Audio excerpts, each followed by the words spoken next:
Bill O'Reilly's factor tip of the day had me laughing last night because he's not even really trying anymore. The factor tip of the day. I don't read many celebrity books because they're either trashy or self-serving, but I did read the book about Johnny Carson by his lawyer Henry Bushkin. The reason I read it is that I think Carson was the finest pure television talent ever.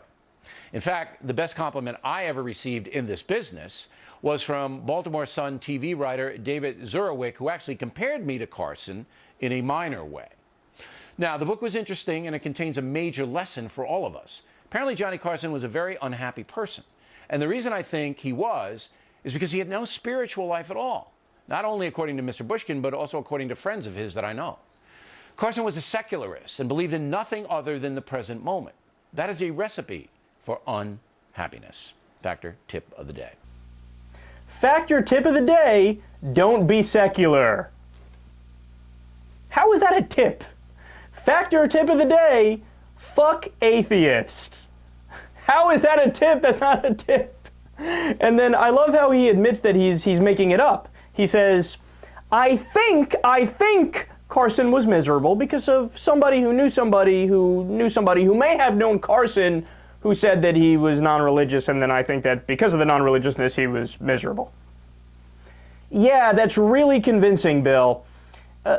Obviously, there are happy secularists and there are sad secularists. There are happy Christians and there are sad Christians. There are happy Hindus and not happy Hindus. I mean, we can go on and on down the list. And no matter what worldview you look at, there's people in the fucking Klan that are happy. There's people in the Klan that are miserable. I mean, they're all douchebags and they're wrong, but a lot of them are happy.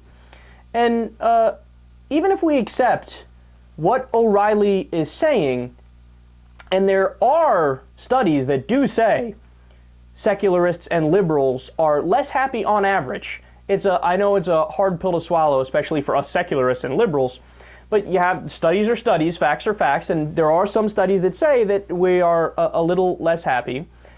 But the reason for that is because ignorance is bliss. The flip side of that coin is that liberals and secularists are smarter on average. Again, there's also studies that say that. Studies are studies. So that leads to my main point. Bill O'Reilly likes to pride himself on being this guy that tells hard truths at all costs. I mean, that's the whole point. No spin zone, spin stops here, you heard it. But even if he's right that being secular means you're less happy, that doesn't mean they're wrong. That doesn't us secularists are wrong. Sometimes the truth is not the thing that makes you feel the most happy inside. The truth doesn't always give you butterflies and make you want to sing Kumbaya while holding hands with people playing a sitar under a rainbow. Sometimes the truth is a little harsh.